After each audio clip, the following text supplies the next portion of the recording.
This is Optimal Living Daily episode 2452, 7 Tips to Process Your Stress Faster by Karl Staib of DigToFly.com. And I'm Justin Malik, your personal narrator. And we're going to get right to it as we optimize your life.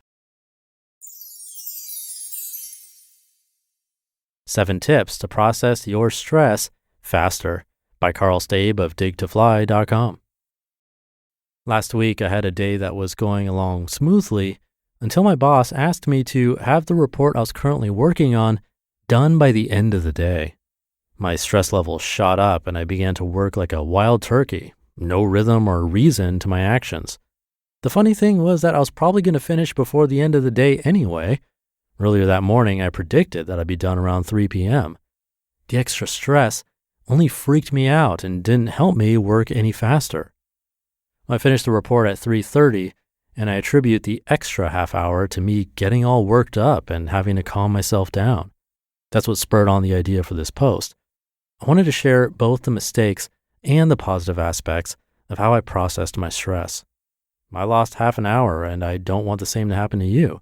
If you lose a half hour every day because of stress, that adds up to 91.25 hours every year. That's over 2 weeks of work that could have been more productive if you could have released your stress faster. I'm not even factoring in the toll that is taken on the mind and body or the level of happiness that is probably decreased because of your worry. It's up to you to notice the stress and work with its effects. You can do this by applying a few tips from this article. Number 1, become a watcher of your reactions. When my boss told me that the report was due by the end of the day, my heartbeat picked up and a rush of thoughts bombarded me. My first instinct was to go to the bathroom and calm down. My thoughts were rebelling. Who was he to tell me when to get my work done? My boss. Well, maybe I can't get it done. I need more time. After I calmed down, I came out of the bathroom and I knew that I needed a plan. Number 2, plan out what needs to get done. I wrote out a list of what I needed to do to make it happen.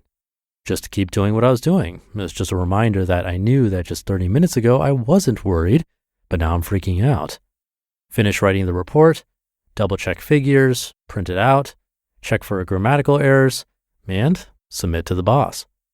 I was able to see the whole picture, which helped me calm down, and I got my focus back on task. Number 3, look for the positive side. My boss wanted me to get this report done, and I knew that unless some emergency popped up, that would be in his inbox by the end of the day. I also knew that this opportunity would help me look good. Number 4, take a 5-minute break. Taking time for a break is the best way to ease your feelings of anxiety. Stress builds upon itself like a freight train going downhill. Once it picks up speed, it's hard to stop. If you can catch stress early, then you can turn it into a productive feeling. That's why I went to the bathroom to collect myself and put the brakes on all my worried thoughts. Quote, "We all know that we work better and feel less stressed if we take regular breaks during the working day. However, the stressed individual may feel uncomfortable and guilty about taking breaks, even when they admit that their usual driven work patterns are causing them stress, but the work just won't get done." Research is beginning to establish a scientific basis for common sense advice. Our bodies have a basic rest and activity cycle consisting of 90 to 120 minutes of activity followed by 20 minutes of rest. Andy Smith. Number 5, process on the way to your favorite stress relief.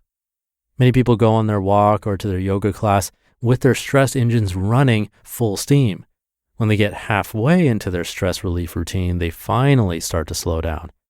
If you can start the process of relaxing yourself on the way to stress relief, you'll be more willing to release at the beginning of your relaxation routine. You'll have deeper and longer lasting relief.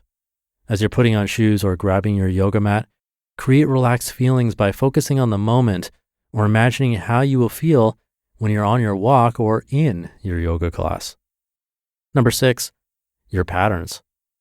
We all fall into habits of allowing stress to get the best of us. It usually happens to many of us while we're in the car. When you notice these reoccurring patterns, you must begin to work with them. Getting upset because someone doesn't drive fast enough is a waste of energy. If you can't pass them, then you must take a different approach. You can do this by reminding yourself that they're trying to live life the best way they know how. Most likely they aren't trying to upset you.